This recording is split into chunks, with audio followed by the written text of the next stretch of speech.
Muchas gracias, José María.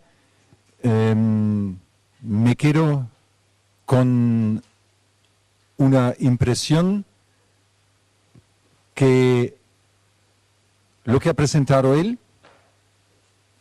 es el paso que permite a lo que han presentado los dos anteriores a que suene fuera de España y a nivel mundial. No olvidemos nunca que por mucho que tengamos el mejor producto del mundo, por supuesto, el nuestro siempre es el mejor, eso para empezar, pero aparte de esto, que realmente sea bueno, no vale nada si el cliente no se entera que existe. Y esa comunicación no se hace sentado, por mucho que hay que gestionar su territorio, no se hace en el territorio, se hace saliendo fuera y saliendo fuera en un paraguas, en un umbrella visible que puede entrar en la cabeza del cliente cuando piensa primero qué voy a hacer en mis vacaciones, a dónde y hoy en día mundialmente quiero ir. Si en ese momento no estamos visibles y un valle, una comarca no va a ser visible, a no ser que tenga un ícono, como vemos mañana, el tema de los íconos, un ícono destacado que se conozca mundialmente y muy pocos lo van a tener. Si no trabajan bajo un paraguas, muy difícil que sean visibles. Y esos paraguas que me parece... Ahora, una pregunta que tenemos unos 10 minutillos. A vosotros habéis explicado más o menos por dónde viene la financiación, la sostenibilidad.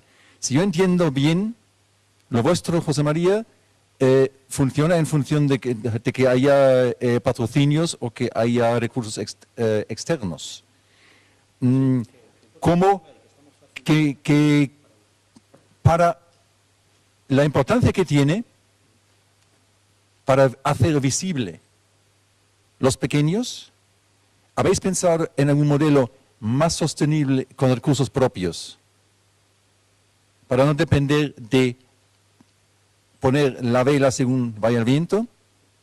Sí. ¿Qué te funciona? No sé si se oye. ¿Se oye con el pequeñito? Sí. Sí, en esto, claro, tened en cuenta, este es un proyecto que nace de una iniciativa privada y que acabamos de empezar. Esto ha empezado en 2014. Lógicamente, esto luego está teniendo digamos que este es el proyecto macro que luego tiene consecuencias micro. De hecho, el objetivo final el año que viene es no necesitar la subvención del Ministerio de Cultura, porque de hecho tenemos 3 años, esa subvención se puede pedir solo por 3 años y este es el tercer año. Por eso estamos implicando a una serie de instituciones que nos apoyan, instituciones privadas que van a ver cómo se rentabiliza esto, y aparte luego tenemos, como era el caso de los proyectos de Moldavia, que es un caso muy concreto, donde hay unos fondos europeos para desarrollarlo. En este caso, esa misma posibilidad la vamos a aplicar con Lead Spain Up, es decir, que cuando se acabe, digamos, ese fondo, que les aseguro que no es mucho, pero ha sido suficiente, y eso se lo agradecemos al Ministerio de Cultura, lógicamente, ha sido suficiente para crear los mimbres y poner esto en marcha. El que esto pueda existir ha sido gracias luego al apoyo de las regiones, al apoyo de consorcios, al apoyo de las bodegas, de los consejos de denominación de origen. Es decir, hay una cantidad de gente implicada inmensa que ahora mismo ni sé cuántos son, porque se incorpora gente de manera continua, y eso es lo que nos va a permitir generar sostenibilidad. Y la otra sostenibilidad que se genera es que, lo que comentaba antes, el proyecto macro genera muchos proyectos micro, es decir, luego nos están contratando ayuntamientos, consejos y bodegas para que les hagamos sus eventos, sus campañas de marketing, sus promociones. Una parte de esos fondos los podemos reutilizar en esto, con lo cual la sostenibilidad, desde mi punto de vista, está prácticamente garantizada, salvo que nos viniese una crisis gigantesca, que nadie nos diese un duro, cosa que no va a ocurrir. No hay ninguna manera de que esto se caiga, es decir, está previsto eso. Muchas gracias. Antes de pasar la palabra a vosotros para que hagáis preguntas, si entre la mesa tenéis algún comentario que hacer adicional o preguntas entre vosotros. Igual es más Bien, pues entonces vamos a ver si se lanza alguien del auditorio. Venga, otra vez, lo típico, el primero que empiece. ¿Ahí hay micrófono o lo llevo yo?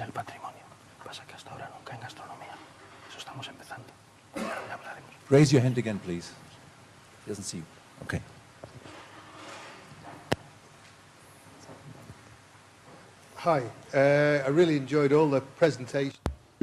Tengo que decir que me ha encantado escuchar las 3 presentaciones.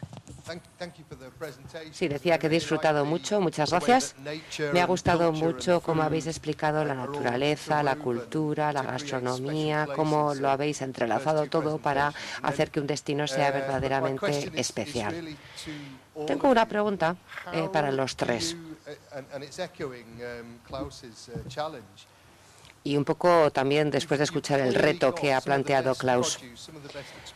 No hay duda que ofrecéis productos, experiencias que son excepcionales. ¿Y cómo podríamos aprovechar toda esa pasión y interés que hay por la gastronomía, por la cocina, en los medios de comunicación? ¿Cómo podemos aprovechar todos eso? Hablábamos en la pausa café que, claro, a veces el problema es la barrera lingüística, traducir todos esos elementos, por ejemplo, en mi caso, al inglés. ¿Pero qué hacéis? ¿Ayudáis a, por ejemplo, a hacer concursos gastronómicos? ¿Os ayudan los cocineros, los chefs? Sí, bueno, lo hacemos de alguna manera este proyecto también es consecuencia de eso, es decir, digamos que aunque ya veníamos haciendo temas de consultoría en turismo gastronómico, eran temas muy micro precisamente porque no había esta pasión y esta fiebre que hay ahora por los concursos gastronómicos y por las escuelas de cocina, y de hecho en mi caso lo empezamos a descubrir, por ejemplo, en el modelo de Cusco, donde yo empecé hace 5 años a trabajar en turismo, en promoción del turismo allá. Cuando empecé a trabajar había 3 o 4 escuelas de cocina, la última vez que estuve el año pasado había 50, es decir, más de 50 escuelas de cocina, pero que además ya abarcan desde el turista, el flashpacker, el luxury travel, es decir, el turista más lujoso de todos, que gasta $1.000, $1.500 diarios, pero también ahora hay escuelas de cocina para pequeños, o sea, para clientes mochileros y para clientes con un presupuesto muy pequeño. Entonces, esto también es parte del asunto, es decir, la manera en la que esto se explota, pasa que no lo he detallado, lógicamente por el tiempo, porque no hay que abusar, ¿no?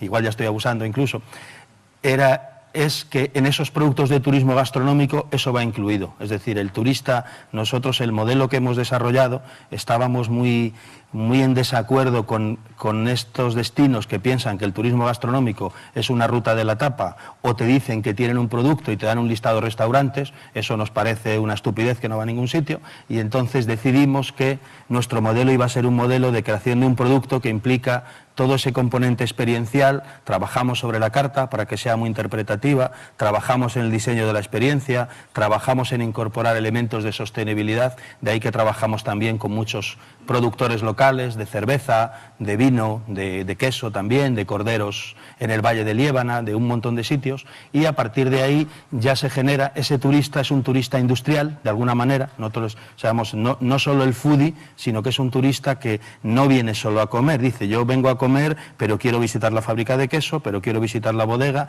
pero quiero aprender a cocinar, pero quiero hacer absolutamente de todo. De hecho, muchos de nuestros turistas, eso solo lo suele contar más mi socio, que es el que está más metido en ese tema, es el turoperador, que de hecho estará mañana por aquí, Jesús Blázquez de Pangea, que va a hablar de otra cosa, va a hablar de turismo en bicicleta, pero él nos ayuda mucho a trabajar en esto. Él hace rutas que son bicicleta, bodega y quesería, por ejemplo, para turistas españoles y extranjeros. Es decir, es ese modelo, es decir, integrar el componente foodie, por llamarlo así, en productos de todas clases. Al principio, la primera vez que decíamos bicicleta y vino, a alguna gente le sonaba incluso a chiste. O hemos tenido birdwatchers ingleses que hacen birdwatching y vino, es decir, están una semana observando pajaritos y por las tardes visitan bodegas. No hay ninguna incompatibilidad. Es un cliente que le gusta tanto observar aves como consumir vino. Es decir, ese es el approach. Y muchos de ellos además dicen, y además queremos cocinar, con lo cual tenemos alianza con varias escuelas de cocina, en Madrid, por ejemplo, donde los turistas van a cocinar,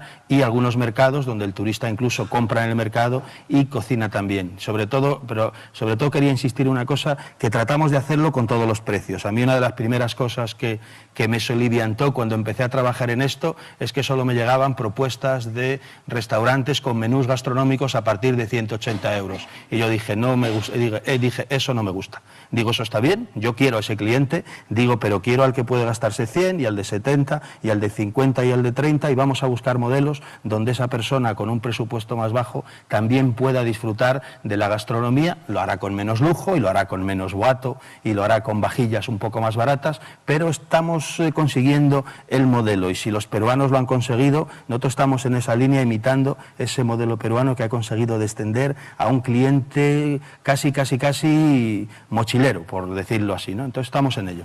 Ese es el modelo. Muchas gracias. ¿Alguna pregunta más? Una y dos y cerramos porque si no se nos va el tiempo, ¿vale? Hola, buenos días. Bueno, ya la última participación que ha tenido, felicitarlo. Bueno, soy peruano, aquí en Navarra. Y más que pregunta, a manera de aportación que quiero hacer. Claro, segunda vez que vengo al Congreso de Turismo Rural, y a lo que yo estoy acostumbrado allá en Perú es darle realce a la experiencia que estamos teniendo, a la experiencia, al poder demostrar nuestra cultura y nuestro folclore. Y es justamente lo que mencionaban y lo que yo preguntaba al ponente anterior de Noruega. ¿Cómo en Navarra, cómo rescatamos nuestras costumbres, nuestro folclore, nuestra gastronomía, nuestros productos típicos, y cómo los ofrecemos? Yo, por ejemplo, desde que vine de Perú aquí, me he dedicado a recorrer un poco Navarra y el País Vasco, y en alguna oportunidad he tenido la ocasión de visitar casas rurales. Y la experiencia ha sido la siguiente. Yo contacto a la casa rural a través de su página web o a través de un sistema de reserva global y me venden simplemente la habitación. Simplemente la habitación. Y en muchos de los casos no he conocido al dueño o a la dueña de la casa rural. Me han enviado a un niño o a una niña a dejarme las llaves y me he quedado ahí solo en la casa rural 3 días con mis amigos. Bueno, felizmente mis amigos y yo mismo empezamos a buscar información en el internet de actividades que se pueden hacer por días, pero a lo que yo voy es eso, ¿no? A lo que yo voy es eso, o sea, el viajero lo que necesita es la experiencia, interactuar con la gente, saber cuáles han sido sus costumbres, al menos en mí. Me gustaría saber cómo la gente vivía, vestía, cómo se alimentaba. Me gustaría que algún poblador local me lleve por los campos y me explique la biodiversidad, las actividades ancestrales que ellos han heredado. Entonces va por ahí, ¿no? La aportación, en hacer un poco la reflexión de cómo estamos desarrollando experiencias vivenciales. Pueden ser gastronómicas, de naturaleza, en la misma convivencia con la gente local, en los bailes, en el idioma propio de las localidades, ¿no? Ahí como un aporte mío de hacer un poco la reflexión y que sirva este congreso para hacer una reflexión de cómo estamos trabajando, no en el tema de comunicación, no en el tema de promoción, porque bueno, promoción y el marketing y comunicación hay muchísimas herramientas, unas más modernas que otras, unas más eficaces que otras, pero el punto clave del desarrollo del turismo rural aquí en Navarra y por el potencial que tienen, que considero yo que lo tiene, deberíamos pensar, ¿no? Replantearnos un poco la pregunta, ¿cómo estamos trabajando la experiencia? ¿Cómo estamos recibiendo a nuestros viajeros? ¿Qué les estamos ofreciendo? ¿Simplemente una habitación? ¿Unas llaves para que puedan entrar en mi casa rural? O, si no, actividades complementarias, vivenciales. Gracias. Ya tenemos un tema para un próximo congreso, seguramente. Porque brevemente la clave es esta. Yo no sé hasta qué punto luego en la siguiente sesión la ponente de Austria puede contar un poco sobre la gestión de destino, que yo siempre lo pongo como ejemplo, especialmente en una zona concreta de Austria que es el Tirol, que lo hacen muy bien, porque eso es el tema, no son servicios sueltos, es la experiencia y es el sueño de un conjunto. Había otra pregunta y lo tomo más como aportación que como pregunta, porque si contestamos estamos aquí. Vale, entonces juntamos la otra pregunta y hacemos una ronda de respuesta. Otra pregunta y ya. Vaya, yo tendría una pregunta para Nico.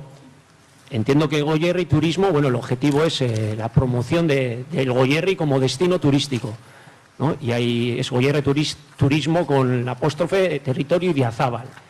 El hecho de que la denominación de origen del queso Idiazábal se extienda mucho más allá del Goierri, eso puede generar malentendidos de cara al turista que en un momento dado tiene que ubicar Goierri en el mapa, Idiazábal, el queso Idiazábal, pero que se extiende más allá del Goierri.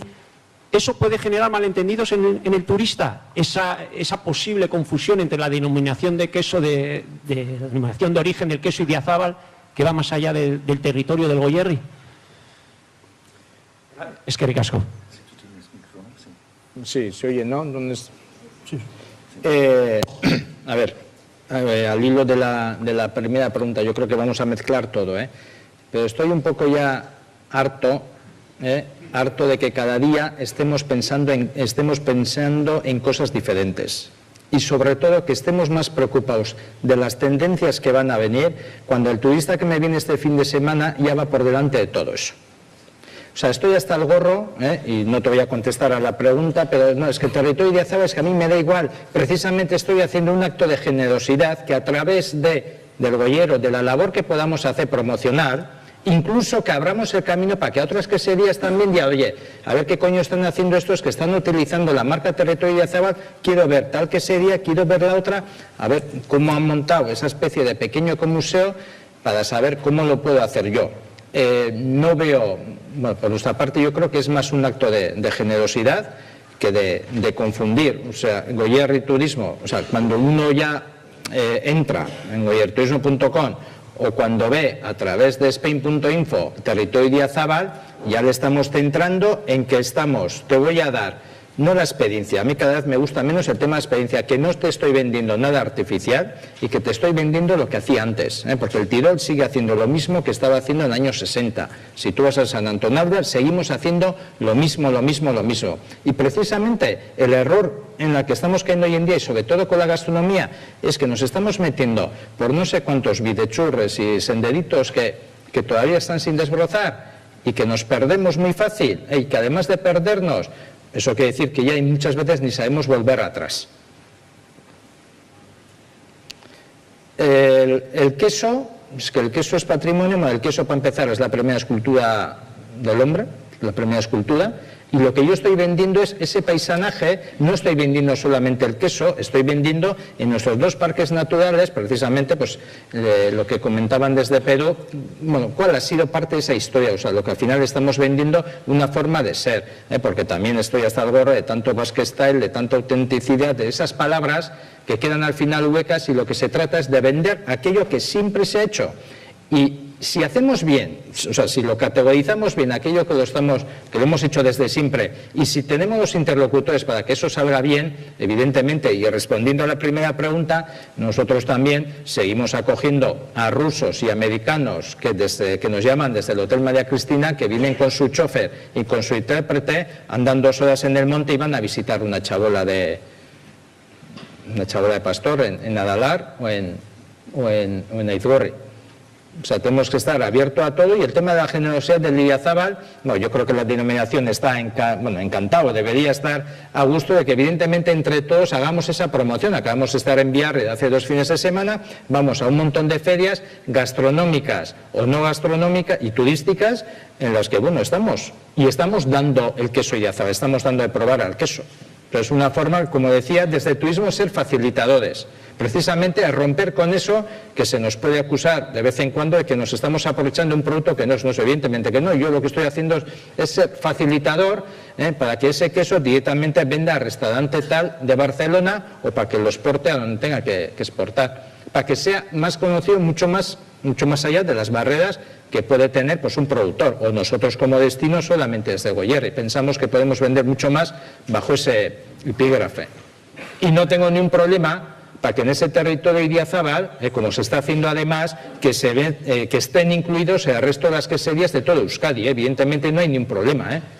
Es que lo que tenemos que dejar de pensar es que el de al lado es competencia en vez de complemento. ¿Y eso todo cómo se soluciona? Con el factor pi, paciencia por insistencia. Muchas gracias. ¿Alguna otra aportación de la mesa? Si no, vamos de tiempo. Y muchas gracias por vosotros Gracias.